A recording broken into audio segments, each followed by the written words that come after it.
Assalamualaikum warahmatullahi wabarakatuh. Hai teman-teman semua, ketemu lagi sama aku Ajeng Dinanti. Selamat datang di Ruang Tengah. Nah, ini merupakan persembahan dari cariustad.id yang menghadirkan Islam wasatiyah, Islam moderat yang dilandasi rahmatan lil alamin. Nah, sejalan dengan semangat wasatiyah yang berjalan di tengah, terbuka kepada berbagai pandangan dan senantiasa mengajak untuk selalu kritis belajar atas berbagai topik dari berbagai sumber.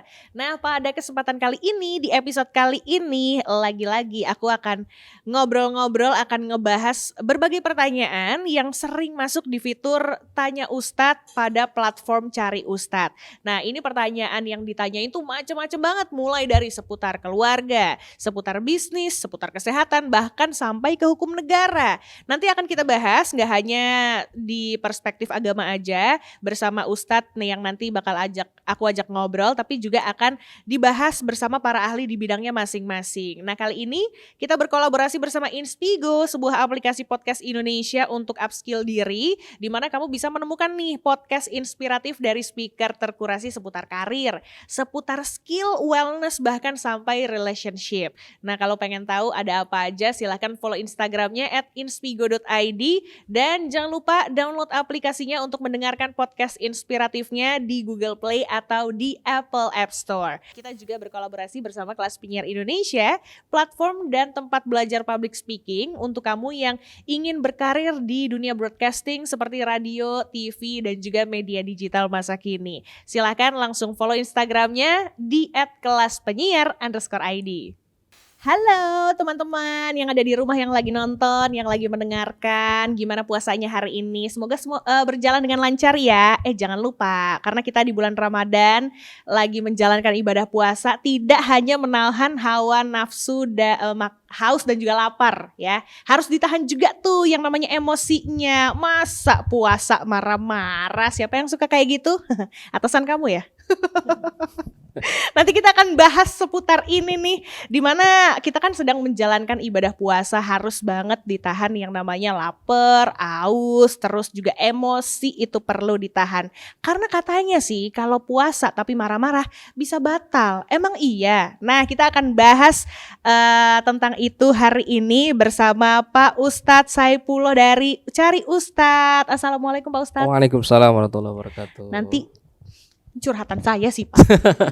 Habisnya saya di kantor marah-marah mulu.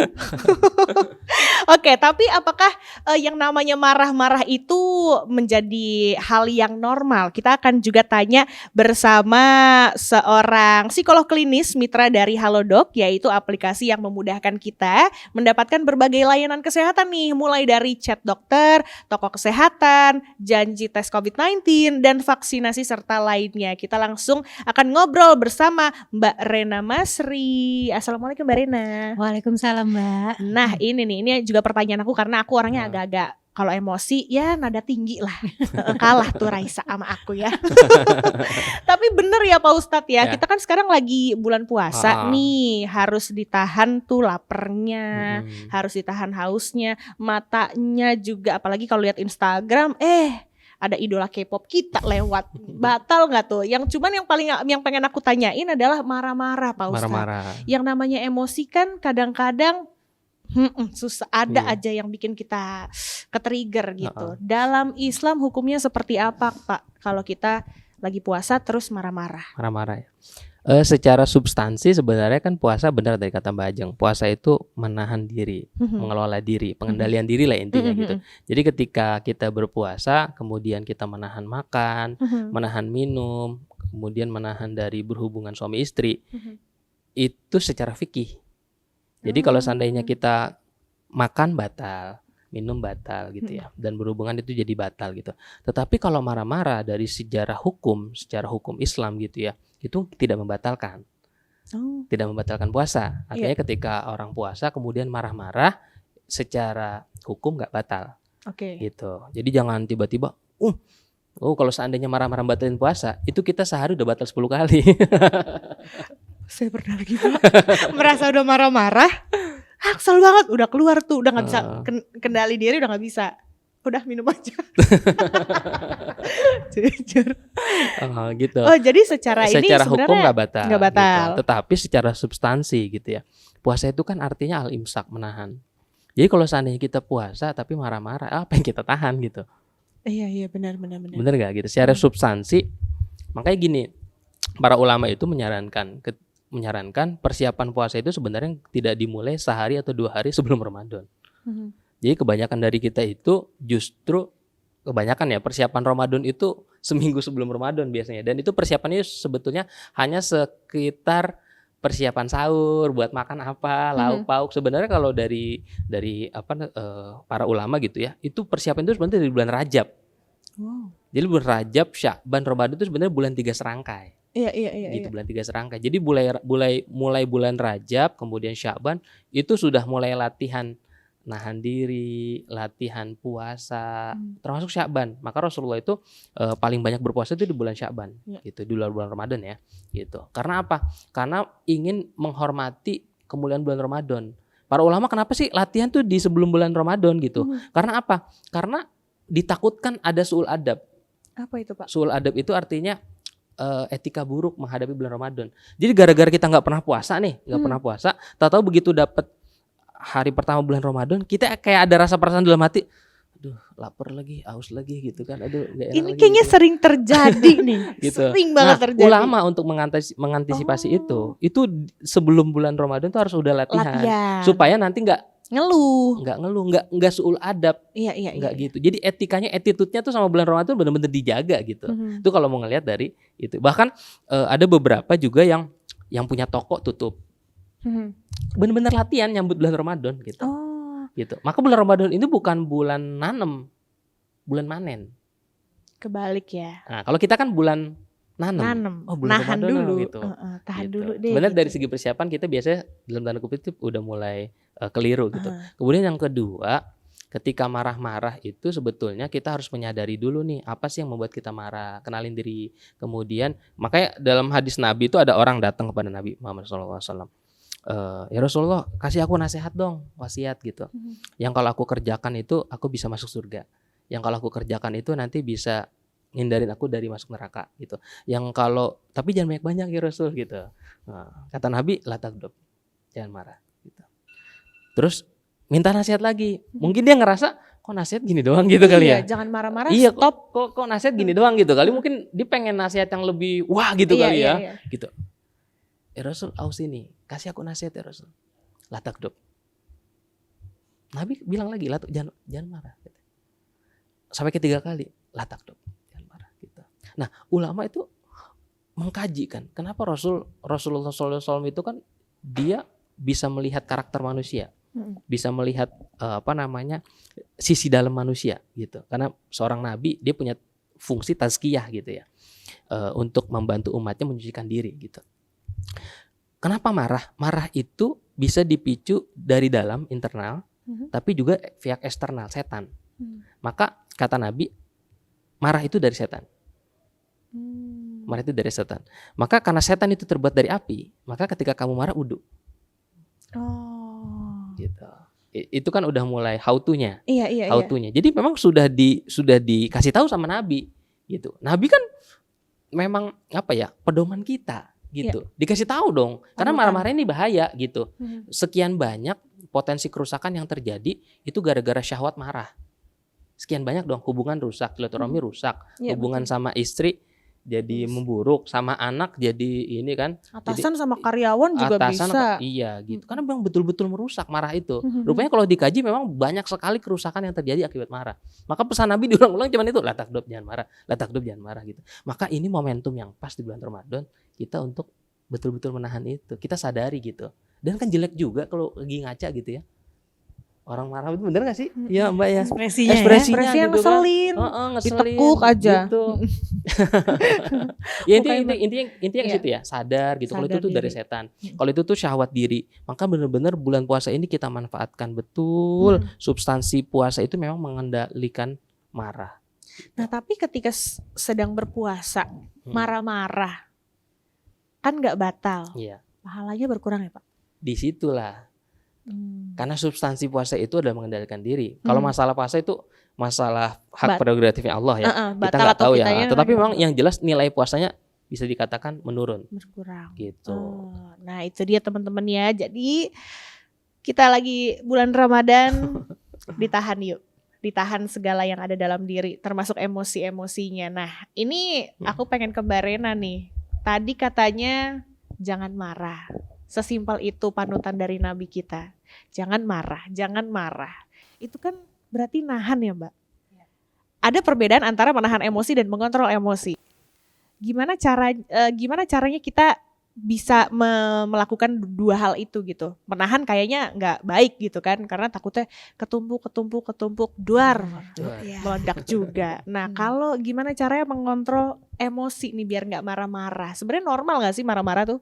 Sebenarnya kayak tadi ya, kalau dibilang wajar gitu. Karena kalau misalnya kita dihadapi oleh sesuatu hal yang harusnya kita marah, tapi justru kita ketawa-ketawa gitu kan. Itu aneh. Justru itu nggak wajar Nggak gitu wajar, kan. betul. Agak-agak kayaknya. Iya kan. Jadi memang emosi diekspresikan memang sesuai gitu ya, sesuai gitu.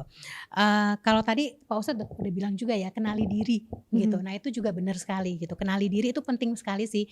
Jadi pada saat kita marah, kita tahu sebabnya apa, lalu apa sih yang bisa membuat kita merasa lebih tenang gitu. Salah satunya tadi wudhu. Memang iya gitu kan. Jadi kita ada jeda gitu ya. Misalnya saya lagi marah sama pasangan gitu ya. Lagi marah terus kalau misalnya kita nggak ada jeda gitu ya, marah terus itu akhirnya kan emosi naik terus ya, sampai akhirnya mungkin apa KDRT atau mungkin mengeluarkan kata-kata yang tidak baik gitu. Tapi kalau misalnya kita aware nih, aku kayaknya udah Mau marah marah. nih ya, marah gitu kayaknya udah nggak kuat, udah nggak tahan gitu. Ya udah kita bilang stop dulu ya gitu, nanti kita besok kita omongin lagi atau malam kita omongin lagi. Terus kita apa, misalnya kita wudhu gitu ya, atau melakukan kegiatan yang bisa membuat kita merasa lebih nyaman. Dan itu beda-beda tuh tiap orang gitu ya. Misalnya kalau perempuan misalnya suka krimbat misalnya gitu ya, atau misalnya me time gitu ya, atau apa ya, kalau misalnya suka tanaman gitu ya, habis itu nyiram tanaman dulu atau ngerawat tanaman dulu, sehingga tingkat emosinya tuh bisa menurun dulu gitu. Jadi pada saat nanti kita mau ngobrol lagi nih sama pasangan, sama anak atau sama atasan dan karyawan, emosi kita sudah lebih stabil, sehingga udah nggak tinggi gitu. Jadi kita lebih bisa berpikir jernih, lebih bisa berpikir kritis, dan bisa mendapatkan alternatif solusi dari permasalahan yang ada itu sendiri gitu. Nah aku tuh kemarin tuh sempat menemukan ya Mbak di Instagram, itu ada satu tempat yang menyediakan fasilitas untuk lo meluapkan emosi. Jadi disediain. Ada kayak gitu ya? Ada Pak. Ada beling apa pokoknya ya alat-alat untuk dihancurkan lah gitu, untuk meluapkan emosi. Apakah itu bisa menjadi salah satu alternatif meluapkan emosi dengan cara yang benar, atau sebenarnya kita harus ini juga ya, mengekspresikan emosi itu kan penting ya. Penting, tapi tentunya dengan cara-cara yang positif gitu. Bukan cara-cara yang destruktif gitu. Mungkin kita kayak lempar piring di rumah gitu ya, kita jadi puas gitu pada saat kita marah. Tapi kan itu destruktif ya gitu. Itu tidak dianjurkan. Jadi kita coba dengan cara-cara yang positif. Misalnya apa? Cerita dengan orang yang kita percaya, misalnya itu juga bisa mengekspresikan, atau menulis gitu ya, atau menggambar, atau kayak tadi kayaknya aku lagi kesel banget nih, pengen lari deh gitu misalnya, seperti itu. Silahkan olahraga gitu, silahkan gitu. Tapi ya tadi kita kebalik lagi harus kenal, jangan sampai kita niatnya mau menjadikan diri kita lebih tenang, tapi ternyata pada saat kita melakukan hal itu kita makin stres gitu. Jadi beda-beda nih kalau orang bilang coba deh lari deh gitu ya, lari atau main futsal atau basket gitu. Ternyata kita nggak bisa basket gitu ya, yang ada kita kesel sendiri nggak masuk ini bolanya gitu. Emosi lagi, marah lagi, ya benar banget. Jadi kenalin diri. Betul, karena apa yang works untuk mereka orang lain belum tentu works untuk kita, benar ya. Nah ini kalau misalnya aku balik lagi ke Pak Ustadz, kalau tadi dibilang kalau udah dirasa marah-marah, wudhu, terus juga pahalanya berkurang kalau marah-marah. Selain itu ada apa lagi nggak sih Pak? Gimana cara kita mengantisipasi untuk selalu ingat ini puasa nggak boleh, yuk marah-marah, yuk tenang yuk gitu. Ya sebenarnya kalau diajarin Nabi itu kan kalau marah dia lagi diri suruh duduk. Gitu. Karena kan kalau dia marahnya lagi diri, itu kan dia bisa ngangkat apa, ngelempar apa, bener gak? Itu bahaya, bisa mukul, bisa nendang gitu. Maka kata Nabi duduk. Karena itu niskaya pasti lebih low ininya, emosinya gitu. Kalau duduk juga masih marah-marah gitu ya, suruh tiduran, berbaring gitu. Jadi betul-betul ada proses tahap diri, duduk, tiduran gitu. Tiduran masih marah-marah ya wudhu masih marah ya sholat gitu.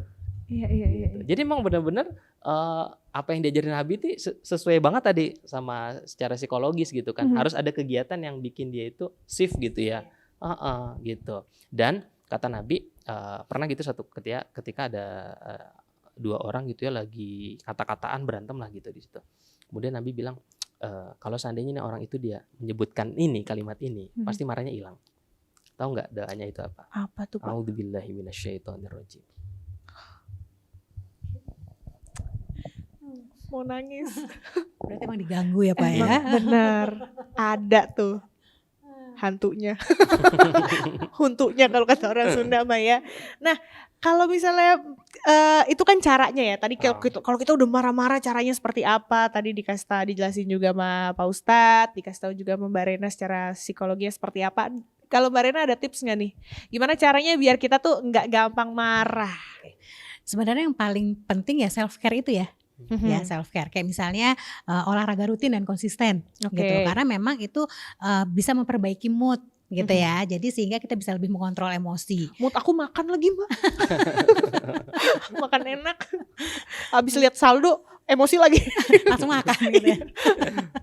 Lalu ya tadi kayak misalnya paling nggak balance nih. Kalau misalnya kita di kantor gitu ya sangat tekanannya sangat kuat gitu ya.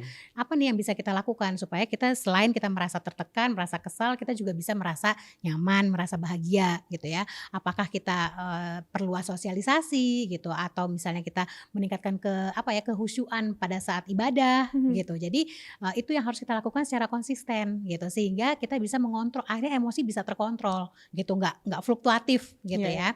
Gitu. Lalu mengontrol pikiran itu juga penting. Jadi pada saat kita misalnya Mbak Ajeng marah sama temen gitu ya, kalau makin dipikirin, makin diinget-inget itu kan makin marah terus kan, gitu. Iya kan? Nah, kita harus belajar untuk pilah-pilah gitu maksudnya. Oke, saya memang kesel, akuin kalau kita kesel, kita marah, tapi kita juga sadar diri kalau misalnya kita marah terus nggak ada untungnya buat kita gitu. Dan teman kita pun nggak akan berubah. Gitu kan, nggak akan berubah gitu. Jadi ya udah kita pahami, kita lakukan apa nih supaya kita merasa lebih nyaman gitu. Bisa juga misalnya kayak tadi ya olahraga atau misalnya tadi self care yang lain ya gitu. Misalnya sosialisasi kan kita ke teman-teman kadang-kadang bisa mengurangi stres ya. Kalau dengan teman-teman yang tepat ya, bukan teman-teman yang malah men-trigger ke arah-arah yang tidak baik gitu misalnya. Lalu ya tadi hal-hal apa nih yang bisa membuat kita merasa lebih nyaman? Atau kayak misalnya paling gampang deh, kita suka wangi-wangian tertentu gitu ya. Apa sih yang bisa buat kita lebih rileks gitu sehingga kita bisa pasang, kita merasa lebih nyaman dan emosinya bisa menurun juga. Betul, setuju. Aku tuh pernah baca kita nggak bisa ngontrol orang lain, tapi kita bisa mengontrol diri kita sendiri. Nggak apa-apa kok emosi, marah-marah itu hal yang wajar, hal yang normal selama bisa dikontrol dan diluapkan, diekspresikan ke hal-hal yang tepat yang positif.